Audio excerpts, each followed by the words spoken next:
ព្រះគម្ពីរយ៉ូហានជំពូកទី7ក្រោយនោះមកព្រះយេស៊ូវទ្រង់យាងនៅតែក្នុងស្រុកកាលីលេប៉ុណ្ណោះទ្រង់មិនសព្វព្រះហាតីនឹងយាងក្នុងស្រុកយូដាទេពីព្រោះសាសយូដារកសម្លាប់ទ្រង់រីឯបុណ្យរបស់សាសយូដាដែលហៅថាបុណ្យបារាំនោះចិត្តដល់ហើយដូច្នេះពួកប្អូនទ្រង់ទូលថា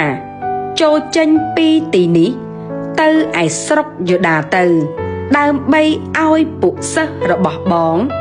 បានឃើញការដែលបងធ្វើផងត្បិតអ្នកណាដែលចង់ឲ្យគេស្គាល់ខ្លួននោះមិនដែលធ្វើការដោយសម្ងាត់ទេបើបងធ្វើការទាំងនេះចូលសម្ដែងខ្លួនឲ្យមនុស្សលោកស្គាល់ដែរត្បិតពួកប្អូនទ្រង់មិនបានជឿដល់ទ្រង់ទេដូច្នេះព្រះយេស៊ូវមានបន្ទូលតបថាឯពេលវេលារបស់ឯងរាល់គ្នា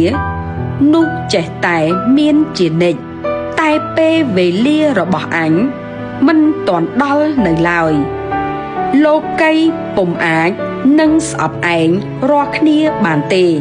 តែគេស្អប់អញវិញពីព្រោះអញធ្វើបន្ទាល់ពីគេថាការគេប្រព្រឹត្តសុទ្ធតែអាក្រក់ចូលឯងរាល់គ្នាឡើងទៅឯបុណ្យនេះចុះឯអញមិនទាន់ទៅទេព្រោះកំណត់អញមិនទាន់សម្រេចនៅឡើយការទ្រង់មានបន្ទូលសេចក្តីទាំងនោះរួចហើយនោះក៏គង់នៅស្រុកកាលីលេដដែលប៉ុន្តែការពួកប្អូនទ្រង់ឡើងទៅឯបុណ្យនោះផុតហើយនោះទ្រង់ក៏យាងទៅដែរតែមិនទៅជាមួយនឹងអ្នកណាទេគឺទៅដោយសម្ងាត់វិញរីឯពួកសាសយូដាគេសួររកទ្រង់នៅឯទីបុណ្យថាតើលោកនៅឯណាហើយក្នុងហ្វូងមនុស្សក៏លើកសឹកសៀវពីដំណើរទ្រង់ជាច្រើនខ្លះថាលោកជាមនុស្សល្អខ្លះទៀតថាទេអ្នកនោះជាអ្នកបញ្ឆោតប្រជាជនទេតើប៉ុន្តែគ្មានអ្នកឯណាហ៊ាននិយាយអំពីដំណើរទ្រង់ឲ្យបណ្ដាជនដឹងឡើយព្រោះខ្លាចសាសយូដានៅពាក់កណ្ដាលពេលបុណ្យនោះព្រះយេស៊ូវទ្រង់ឡើងទៅបង្រៀនក្នុងព្រះវិហារហើយពួកសាសយូដានឹកឆ្ងល់ថាធ្វើដោយម្ដេចឲ្យអ្នកនេះចេះគម្ពីរដូច្នេះពីព្រោះគាត់មិនដែលរៀនសូត្រសោះព្រះយេស៊ូវមានបន្ទូលឆ្លើយថាសេចក្តីដែលខ្ញុំបង្រៀននេះមិនមែនជារបស់ខ្ញុំទេគឺជារបស់ផងព្រះដែលចាត់ឲ្យខ្ញុំមកនោះវិញបើអ្នកណាចង់ធ្វើតាមព្រះハរតីទ្រង់នោះនឹងបានដឹងជាសេចក្តីបង្រៀននេះមកពីព្រះឬជាខ្ញុំនិយាយដោយអាងខ្លួនខ្ញុំអ្នកណាដែលនិយាយដោយអាងខ្លួនឯងនោះចង់តែលើកដំកើងដល់ខ្លួនទេតែអ្នកណាដែលចង់លើកដំកើងថ្វាយព្រះដែលចាត់ឲ្យខ្លួនមកនោះទៅពិតវិញហើយឥតមានសេចក្តីទុច្ចរិតណានៅក្នុងខ្លួនឡើយឯលោកម៉ូសេតើមិនបានឲ្យក្រឹតវិន័យមកអ្នករាល់គ្នាទេឬអីប៉ុន្តែក្នុងពួកអ្នករាល់គ្នាគ្មានអ្នកណាមួយប្រព្រឹត្តតាមក្រឹតវិន័យនោះទេហេតុអ្វីបានជាអ្នករាល់គ្នារកសម្លាប់ខ្ញុំដូច្នេះហ្វូងមនុស្សក៏ឆ្លើយឡើងថាអ្នកឯងមានអារក្សចូលទេតើមានអ្នកណារកសម្លាប់ឯងព្រះយេស៊ូវមានបន្ទូលទៅគេថាខ្ញុំបានធ្វើការមួយ ហើយអ្នករាល់គ្នាមានសេចក្តីអស្ចារ្យទាំងអស់គ្នាលោកម៉ូសេក៏ឲ្យពិធីកាត់ស្បែកមកអ្នករាល់គ្នាមិនមែនថាកើតពីលោកម៉ូសេទេគឺពីពួកឯយកោវិញហើយអ្នករាល់គ្នាកាត់ស្បែកឲ្យមនុស្សនៅថ្ងៃឈប់សម្រាកផងដូច្នេះបើមនុស្សទទួលកាត់ស្បែកនៅថ្ងៃឈប់សម្រាកដើម្បីមិនឲ្យរំលងក្រឹតវិន័យរបស់លោកម៉ូសេនោះតើអ្នករាល់គ្នាខឹងនឹងខ្ញុំដោយព្រោះខ្ញុំបានធ្វើឲ្យមនុស្សម្នាក់បានជាស្រឡះនៅថ្ងៃឈប់សម្រាកឬអីកុំឲ្យជំនុំជម្រះតាមភាពដែលមើលឃើញតែខាងក្រៅឡើយ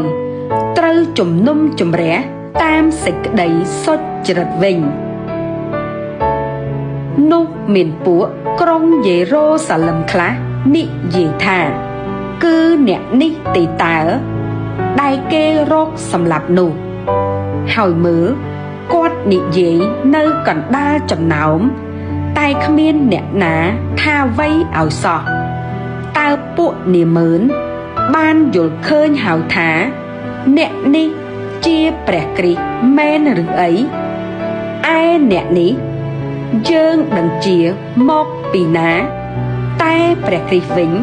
ការទ្រង់យាងមកនោះគ្មានអ្នកណាដឹងជាមកពីណាទេដូច្នេះកំពុងដែលព្រះយេស៊ូវបង្រៀនក្នុងព្រះវិហារនោះក៏បន្លឺឧទានឡើងថាអ្នករាល់គ្នាស្គាល់ខ្ញុំហើយដឹងជាខ្ញុំមកពីណាផងតែខ្ញុំមិនបានមកដោយអាងខ្លួនខ្ញុំទេឯព្រះដែលចាត់ឲ្យខ្ញុំមកទ្រង់ពិតត្រង់ហើយអ្នករាល់គ្នាមិនស្គាល់ទ្រង់ទេតែខ្ញុំស្គាល់ទ្រង់ពីព្រោះខ្ញុំមកពីទ្រង់គឺទ្រង់ពិតដែលចាត់ឲ្យខ្ញុំមកដូច្នេះគេរកចាប់ទ្រង់ប៉ុន្តែគ្មានអ្នកណាលូកដៃទៅចាប់សោះពីព្រោះកំណត់ទ្រង់មិនទាន់មកដល់នៅឡើយនៅក្នុងបណ្ដាមនុស្សនោះមានគ្នាច្រើនបានជឿដល់ទ្រង់ហើយគេនិយាយថាកាលណាព្រះគ្រីស្ទយាងមកតើទ្រង់នឹងធ្វើទីសម្គាល់ច្រើនជាងលោកនេះឬអីឯពួកផារ៉ាស៊ីក៏ឮគេខ្សឹកសៀវរឿងទាំងនេះពីទ្រង់រួចពួកសង្ឃរាជនិងពួកផារ៉ាស៊ីគេចាប់ពួកអាញាឲ្យទៅចាប់ទ្រង់ដូច្នេះព្រះយេស៊ូវមានបន្ទូលថាខ្ញុំនៅជាមួយនឹងអ្នករាល់គ្នាតែបន្តិចទៀតទេរួចខ្ញុំទៅឯព្រះដែលចាត់ឲ្យខ្ញុំមកនោះវិញអ្នករាល់គ្នានឹងរកខ្ញុំតែរកមិនឃើញទេហើយកន្លែងដែលខ្ញុំទៅនោះអ្នករាល់គ្នាពុំអាចនឹងទៅបានឡើយនោះពួកសាសយូដានិយាយគ្នាគេថា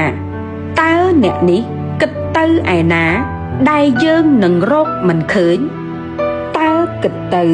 ឯពួកអ្នកខ្ចាត់ខ្ចាយនៅក្នុងសាសក្រិកដើម្បីនឹងបង្រៀនដល់សាសនោះឬអីពាក្យដែលគាត់ថាអ្នករាល់គ្នានឹងរកខ្ញុំតែរកមិនឃើញទេហើយថាកន្លែងដែលខ្ញុំទៅអ្នករាល់គ្នាពុំអាចនឹងទៅបានទេនេះតើមានន័យដូចម្ដេចនៅថ្ងៃក្រោយបង្អស់ជាថ្ងៃបុណ្យយ៉ាងសំខាន់នោះព្រះយេស៊ូវទ្រង់ឈរបន្លឺឧទានប្រកាសឡើងថាបើអ្នកណាស្រេកចូលឲ្យអ្នកនោះមកឯខ្ញុំហើយផឹកចោលអ្នកណាដែលជឿដល់ខ្ញុំនោះនឹងមានទន្លេទឹករស់ហូរចេញពីពោះខ្លួនមកដូចជាគម្ពីរសម្ដែងហើយតែសេចក្តីនេះគឺទ្រង់មានបន្ទូលពីព្រះវិញ្ញាណ ដែលអស់អ្នកជឿដល់ទ្រង់នឹងត្រូវទទួលត្បិតព្រះវិញ្ញាណបរិសុទ្ធមិនទាន់យាងមកដោយព្រោះព្រះយេស៊ូវមិនទាន់បានដំកើងឡើងនៅឡើយដូច្នេះកាលបណ្ដាមនុស្សបានឮនោះមានគ្នាច្រើននិយាយថាលោកនេះពិតប្រាកដជាហោរានោះហើយអ្នកខ្លះទៀតថានេះជាព្រះគ្រីស្ទហើយខ្លះទៀតថាចុះព្រះគ្រីស្ទយាងមកពីស្រុកកាលីលេដែរឬតើគម្ពីរមិនថាព្រះគ្រីស្ទត្រូវកើតពីព្រះវង្សលួងដាវីតហើយក៏យាងមកពីភូមិបេភ្លេហឹម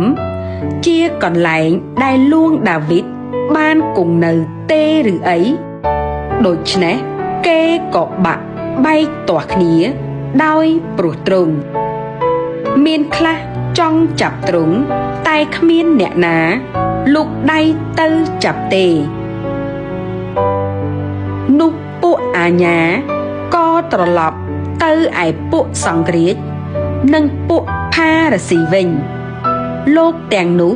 សួរគេថាហេតុអ្វីបានជាមិនចាប់អ្នកនោះមកពួកអាញាឆ្លើយថាមិនដែលមានអ្នកណានិយាយដូចអ្នកនោះទេដូច្នេះពួកផារ៉ាស៊ីស្ដីឲ្យថាអ្នករាល់គ្នាត្រូវបញ្ឆោតដែរឬតើមានអ្នកឯណាក្នុងពួកនាម៉ឺនឬក្នុងពួកផារ៉ាស៊ីដែលជឿដល់អ្នកនោះឬទេឯហ្វូងមនុស្សនេះដែលមិនស្គាល់ក្រឹតវិន័យគេជាមនុស្សត្រូវបណ្ដាសាវិញឯលោកនីកូដេមជាអ្នកដែលមកឯទ្រង់ទាំងយប់ដែលជាពួកផារ៉ាស៊ីដែរលោកនិយាយទៅគេថាតើក្រឹតវិន័យយើងកាត់ទោសដល់មនុស្សណាមុនដែលបានឮពាក្យចម្លើយពីខ្លួនអ្នកនោះហើយដឹងជាធ្វើខុសយ៉ាងណាឬអីនោះគេឆ្លើយទៅលោកថាតើលោកមកពីស្រុកកាលីលេដែរឬចូលពិចារណាមើលចុះឥតដែលមានហោរាណាកើតមកពីស្រុកកាលីលេឡើយគេក៏ត្រឡប់ទៅផ្ទះវិញរៀងខ្លួន